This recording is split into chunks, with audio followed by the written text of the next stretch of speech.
Hello there, and welcome to the Kluge Wealth Advisory Group's September Community Connections video. In this video, we're going to cover up a number of topics, including some housekeeping items, a portfolio update, a market update, as well as diving into your frequently asked questions. There's a lot to cover today, so let's get right into it. So, before we get into the meat of this month's video, there's a few housekeeping items I wanted to touch on. The first is we recently hosted a webinar with Fidelity Digital Assets on Bitcoin and blockchain technology. We've received a lot of great feedback on this webinar, so if you have the opportunity, please check it out. It's available on our webpage, our team YouTube channel, as well as in our X feed. Secondly, we've also added an enhancement to our email signatures. It now includes a book a meeting function, which will allow you to book directly with any member of the team onto their calendar. So if you need an opportunity to speak with a team and you want to set a specific time, please click that button and book right in with us. The third thing I wanted to touch on is just we've seen a few questions on tax installments. And we wanted to let everybody know and just remind everybody that if you do need an update on the status of where you're at with capital gains, as you anticipate what tax installments you may or may not need to make, please reach out to any member of the team. We're happy to get you that figure. And finally, we are coming into year end with Q4 starting in a couple of days. And I did want to remind everybody that if you are considering charitable donations, it's always a good option to consider donating highly appreciated shares. This allows you to avoid the capital gains tax on those shares and to deliver those shares directly to the charity. Now, if you have any questions on that, please reach out. In fact, you'll go ahead, use that book a meeting button, book in a time, and we're happy to discuss how that works with you. All right, well, let's get into a market update here for September. Now, we didn't see a lot of major changes in global markets over the course of the month. One thing that did stand out here, as I'm videoing on Friday, September 26th, is that September, unless something truly untoward happens over the next couple of days, September looks like it's going to be quite positive. Now, that is a little bit unusual because statistically, September is actually the weakest month on the calendar.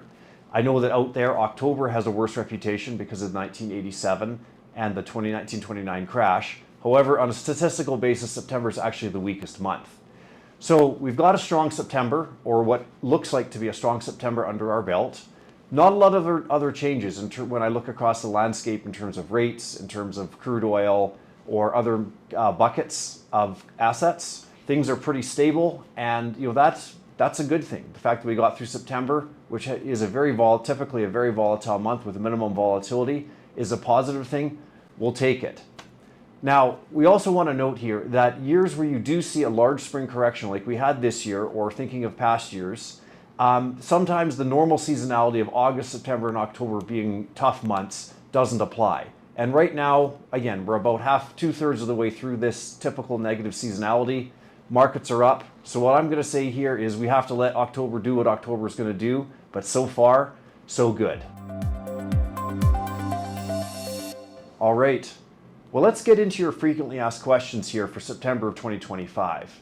And when I say frequently asked question, really, this is going to boil down to frequently asked question. There was one extremely consistent theme that we saw in all of our client conversations over the course of the month. And that all revolved around questions that expressed a skepticism about the market and how to square up the current market rally and record highs with the fact is that there are concerns out there. And a lot of the questions that we came up and we saw got expressed in questions like, is this a bubble? Are we going to go retest the April lows? When is the market going to turn around and go down? Those type of questions. Now, because there was this sort of singular theme in our client conversations over the course of the month, I'm going to do this frequently asked questions segment a little bit differently. What I'm going to do is give a quick answer and then go into some more detail in subsequent segments. So those of you who want the bottom line can get it, and those of you who would like to see a little bit more detail, we're going to do a series of quick video essays, about 3 to 5 minutes each, that cover off the answer. So the bottom line, or if I'm going to be a little bit funny about it, the too long didn't read TLDR answer to those type of questions really is that when we're assessing the market and assessing the economy, we always have to say, look, we don't know the future. However, when I'm assessing the evidence at hand, and again, I use the word assessment very carefully, and assessment is you're always reconsidering. We're not assuming anything. We're assessing based on the information. is that when I look at the road markers that have been very effective post-COVID, looking at liquidity conditions, looking at historical patterns, looking at corporate earnings, etc., I find that each and every single one of those conditions is consistent with a very positive forward view. And so the bottom line is that we are very positive here over the next 6 to 12 months. Things can, of course, change, and new information will cause me to change my assessment. But the bottom line is that it appears that we are at the early stages of a very, very powerful rally. And although it might not be comfortable, it is something that would be completely historically normal. So again, keeping a very sharp eye on the road, but the bottom line is we have to be positive. So in the following segments, I'm going to break down this question a little bit further and go into some more detail. So for those of you who really like details and want a bit more of a detailed answer, please join us for the next segments. Those of you who wanted the bottom line, this would be the end of the video for the month. And of course, I would just say to those who are leaving the conversation at this point, if you have further questions or you want to talk about anything to do with your financial life, please pick up the phone, give us a call. We are here to have that conversation with you. Okay, so let's get right into the first of our little mini video essays. So in this first segment here, I'm going to set the table and talk about the sentiment picture, the way things look. We're going to reference some data points here, and we're going to maybe talk about what are some of the drivers of this general feeling of skepticism that investors have. Now, before I jump into this, I am going to start with this quote from Peter Lynch, which says that bull markets, a bull market is a positive market, are born on pessimism, grow on skepticism, mature on optimism, and die on euphoria. And from what I can see here is we are definitely in the skeptical phase. And that's not just from my anecdotal experience of the questions that we've been hearing from clients. That's also, if we look at some more quantitative data, you can look at the AAII survey, which shows that despite the fact that markets have been at record highs, there are more investors who are negative on the markets in the next 6 months than are positive on the markets in the next 6 months. This is really quite extraordinary. And I would also point to the anecdotal experience of some of my research providers. I would point out that these comments have been especially strong from Fundstrat and Tom Lee. They were reporting, when they talked to their institutional clients, that there was a huge degree of skepticism, and they would almost classify it as hate about the rally. And that again is very unusual, just given the fact that markets are at or above all-time highs. Now, what are perhaps some of the drivers here? I think some of this has to do with the fact is that there are individuals out there, not necessarily amongst our clients, but in the population at large, that perhaps had sold out during the tariff terror in April, or perhaps have missed the rally missed the rally here year to date. So maybe that is causing some anger, maybe that's causing some cognitive dissonance. Again, I want to be candid. I also want to be sensitive to the fact that these can be trying times, and that I'm just, again, here simply providing observation. Another driver potentially could be that you've got a bit of a Trump effect happening. We have a very different leadership style in Washington, D.C. than we've been used to over the last 4 years, and that is unsettling to some.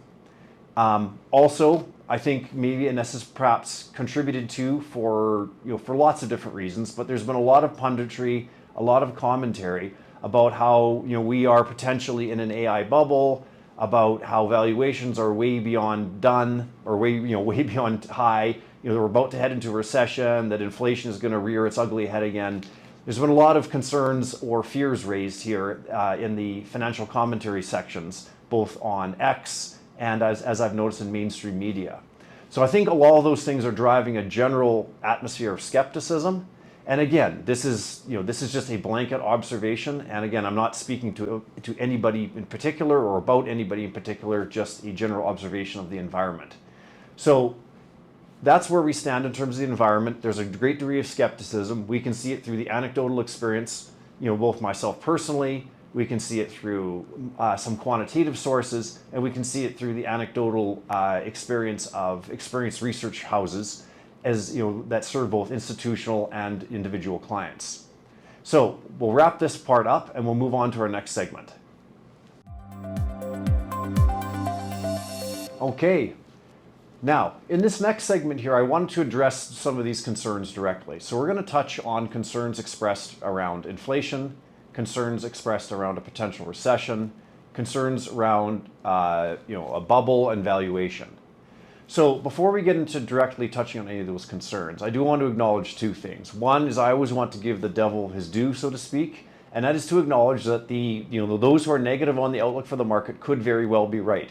This is a humbling business, and this is why, again, I want to say, everything we're talking about here today is an assessment, and if the evidence changes, I'm going to change my mind, bottom line. The other thing we always want to acknowledge as well is, just because things, we have a positive outlook doesn't mean it's going to manifest immediately. We have been in a high volatility, high return market since COVID. I cannot overemphasize how unusual it is to have 3 official bear markets inside of 5 years. And at the same time, have returns over the last 5 years being much higher than average. So we are in a bit of an unusual environment where we have high returns and high volatility. So as always, we have to expect that something could crawl to woodwork at any point. However, I do want to give some perspectives on why our assessments are the way they are, and let's get right into it. So the one I want to touch on, which is the easiest one really to deal with, is concerns we've seen expressed around a potential recession. Now, again, I am focusing on the United States here because that is the driver of the global economy in many respects, and ultimately, whether we like it or not here in Canada is a major driver of our own economy. So the bottom line is it does not look like there is any evidence at all the United States is slipping into recession. We have seen GDP estimates over the last little while actually get revised up. Now, those of you who know economic data know that the initial print is often wrong, and that it's the revisions that tell you the true picture. And when you see positive revisions, that's actually a positive looking sign going forward.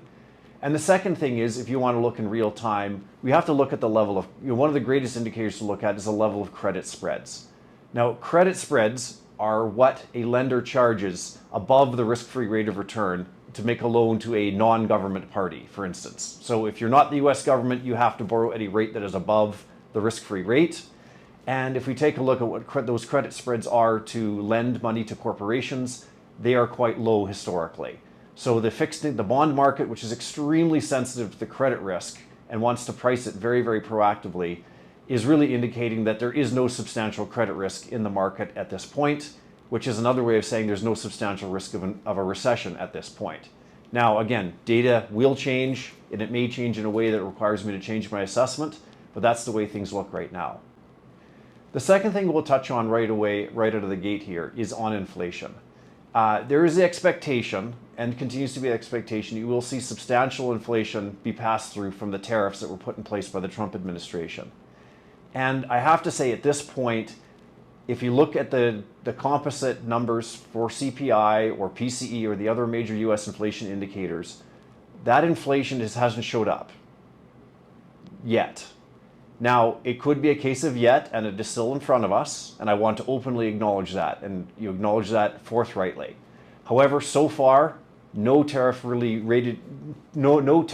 inflation is really in evidence. So that can change, but that's where we stand right now. And the bottom line is there are other categories inside of these inflation calculations that are actually starting to deflate. So we could get into a situation where, yes, tariffs are causing inflation, but other components of the calculation of price are actually offsetting that. And at the end of the day, that is the same net effect as tariffs not causing inflation when we're looking at it in terms of an economic result. So it's important to keep that in mind. Now, the third thing we're going to talk about here is very closely related, which is concerns expressed over, is AI in a bubble, or is the market too highly valued, and is too highly valued. So before touching on any of this, I'm also going to remind folks that earlier in my career I was a research associate for a Calgary-based investment bank in oil and gas. On the inside of the windows of our cube farm, we had written in giant letters, "Valuation is not a catalyst." So high valuations is not a catalyst for a market reversal. We always have to keep that in mind. Now, moving on to the second point I would like to make here is that, are we in a bubble? Well, we have to look at what is really the definition of a bubble. And classically, a bubble definition is one where the price of an asset is significantly departed from its underlying. Now, I don't think we are in these conditions right now, and I'll illustrate why very, very, simply here. Whether it's good or bad, whether we like it or not, NVIDIA is the poster child of this stock market rally. And if we take a look at NVIDIA, since we've added it to the portfolio in and around actually the time where the ChatGPT had its debut, we've seen that the stock has appreciated approximately 1,000%. Now, that sounds like it's gone up a lot, and that certainly is a big number. It's one of the best stock runs I've ever had in my career. But here's the interesting thing, is if we take a look at earnings estimates and actual earnings, those have risen somewhere between 11 and 1,200%. So the bottom line is that on a price multiple basis, NVIDIA is cheaper now at 10x its previous price than it was when we first started owning it. And I'm going to have to say that is not a stock that has become detached from its value, from its fundamentals. That is actually the opposite of a bubble. It's getting cheaper. Now, there may be individual names that are overvalued, and that is a worthwhile debate. However, at a market level, we do see a lot of data that tells us that the stocks that contribute the most to earnings are not those stocks that even have the highest valuations. So again, that is the opposite of a bubble. You'd expect that that something different would be the case in that situation. So I don't believe that we are in a bubble. That is combined with the fact is you still see very high rates of return associated with AI investment. Again, historically, you do not see a bubble until the rate of return on capital investment is negative, and we are nowhere near that right now at this point. So moving on to concerns around valuation. Again, valuation is a tricky one because usually when you see concerns around valuation brought up, it's brought up in saying compared to the last 20, 15, or 10 years, this multiple is much higher than it normally is, or it's at the high end of its range. And you could say that's true. I can pull out this study and talk about price to sales, price to cash flow, price to earnings. All of those multiples are at the high end or even potentially even in new territory versus their longer term history. Now, in and of itself, in that vacuum, that is definitely attention getting. There's no way to put it a different way. It is attention getting. However, these multiples and these valuation metrics do not exist in a vacuum. And the broader context is that especially if we look over the last 5 years, companies have gotten so much better. They have lower debt, they have higher profit margins, they have higher return on equity. This means that quality is so much higher than it was 10 years ago, 15 years ago, 20 years ago. I've recently seen some research published that indicated that S&P 500 profit margins are 3 times higher today than they were in the 80s. So any long-term valuation multiple, any long-term valuation multiple is going to be using data from a time in which corporations just weren't of that high quality. So you are comparing apples to oranges in a lot of these cases. And again, we shouldn't be that surprised. Corporations have been through some very, very significant turbulence over the last 5 years and yet produced higher earnings every single year. We had COVID, we had the supply chain deficit, there wasn't enough stuff. Then we had the bullwhip effect, too much stuff. Then we had rising inflation. Then we had the fastest rate hikes in history. And then we had tariffs, and then we had the bombing in Iran. We've seen some significant economic and geopolitical events that in other eras would have caused a recession or would have caused earnings growth to slow down. In this case, in speaking specifically to corporate America, it hasn't missed a beat. So the bottom line is that if quality is higher and profit margins are higher, etc., then it makes no sense that valuations would be the same level they were in the past. They need to be higher because that's just logical. Now, they can of course get too high, but I don't frankly think we're there yet. Again, that is just my individual humble opinion and my judgment based on, again, assessment based on the current situation. So we would expect multiples to be higher. You forgive me as I look at my notes here. So yes, I think that really wraps it up here. So we just talked about some of those concerns and addressed them. Again, I always want to acknowledge and give the devil their due. the individuals who have forecasts that are negative on markets here over the next 6, 12, 24 months, they could be correct. I'm watching out for signs that they are. This is a humbling business, and I never want to assume that I am correct. I just simply have to assess that based on current information, is that we have to be positive here going forward, and those concerns, although potentially valid in the future, are not ones that we need to be focused on here today. Welcome back. Well, let's get into the way we see things evolving here based on current indicators. What is the outlook here as we go into the latter part of 2025 through into 2026? So for fundamental and technical reasons, my current assessment is we have to be positive on the market outlook. Now, this, of course, has to be said in the context of the fact is that each and every client has a diversified portfolio that is risk managed, and that we are always, of course, looking for long-term results based on long-term trends and based on your long-term needs.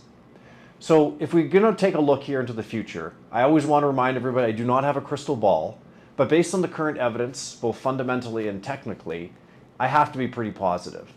So from a fundamental perspective, we do see a pattern of accelerating corporate earnings. Things are getting better, companies are making more money, revenues are going up. Now, is that true for every company all the time? No, but it is true at the aggregate level, and that's really what matters when you're trying to make a market. So very fundamentally, the thing that drives things that drives higher stock prices, which is earnings growth, and earnings growth is positive.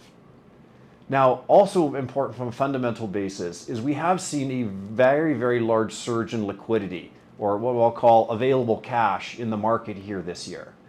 Now, liquidity leads economic changes by about 9 months. And if we roll back the clock, we have to remember that the US dollar and the price of oil began to significantly correct earlier this year in January and February.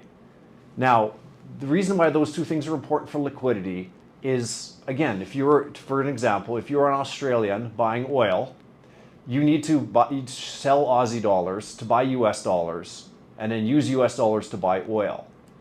So if the price of the US dollar is lower, you'll have more Aussie dollars if the price hasn't changed. But if the price of oil is also lower, you'll also have more Aussie dollars at the end of the day because it costs less to buy each US dollar, and then you need fewer US dollars to buy each barrel of oil.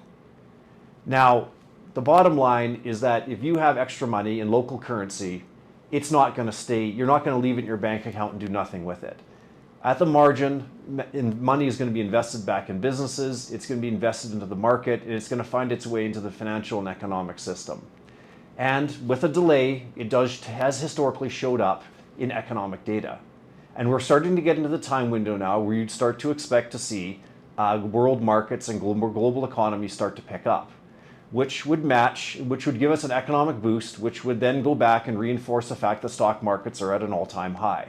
So there is a cycle here, and the stock market does lead the economy, right? The real economy can be, very typically the real economy can be in a bad shape, and the stock market races ahead because it sees the shift in liquidity, which historically has been tied to a shift in economic fundamentals. So there is good reason for why the stock market is higher. It's anticipating the economic growth that's going to be happening here in the next 6, 9, 12 months. Now, looking at technical patterns, it's also important to remember that if we take a look at historical context, there are a lot of very, very positive historical precedents that we have to keep in mind. So again, if we take a look at very recently, we had the U.S. Federal Reserve cut interest rates within 2% of an all-time high on the S&P 500. There have been numerous instances of this in the past, and in 100% of those past instances, the stock market has been higher each and every single time. Now, this doesn't mean that this time won't be the exception. However, what it does do is it paints a very positive setup. Other technical things we can look at that are positive are there were very, very rare patterns in price and volume in the stock market that occurred in April and May that have always been associated with the beginning of a new bull market or a new long-term uptrend. And the price changes you typically see after those patterns, the ones we have seen recently, are in alignment with those long-term averages. So everything looks like it's actually on track and that those signals are good. The other technical or quantitative thing we want to take a look at in terms of assessing the future market is just investor sentiment. And again, we did a big segment on how sentiment is quite skeptical. And the bottom lines we know borne out is that skeptical or negative sentiment about the market on the part of investors is a contrarian positive. It leads high returns in the future. And there's a very simple reason for that, is that if people are skeptical, they hold back on investing. And or if they're too fearful or too skeptical, they sell out. So really you get to a point where sentiment is bad and it's like no one's left to sell, which means that there's only buying left in the market, which drags the market up, which changes skeptics into optimists. They put their money in, the market hits a high, and then everyone is optimistic and euphoric. Who's left to buy? Nobody. There's only sellers left. So we're very much at a stage where the market is likely to climb this wall of worry. There will be worries, right, expressed about inflation, about valuation. Are we in a bubble? Geopolitical risks, recession risks. All of these concerns at some point will become valid. However, a lot of that has to do is what is the other context that is going on. And if investors are skeptical and they're not fully invested, then any positive news on the margin tends to drive the market higher. And that's just where we are. So when I take a look at the outlook, again, I don't have a crystal ball, but when I assess things, I have to say is that really we have to be positive. And based on some of the returns you do see in historical precedents, I even have to go so far as to say I'm very positive. So again, I understand that we've been through quite a bit here over the last 3 segments. If you have any questions or you want to discuss this further, please let me know. Happy to schedule a call. Hit that book a meeting button. Reach out to Jordan or Scarlett to book a time to have a conversation. Email me, whatever the case may be. Would like to hear from you. And whether it's about what we've discussed here or anything else in your financial life, let's have that conversation, and we are here to help. So we'll just wrap things up and just say thank you, everybody, and we'll be in touch soon.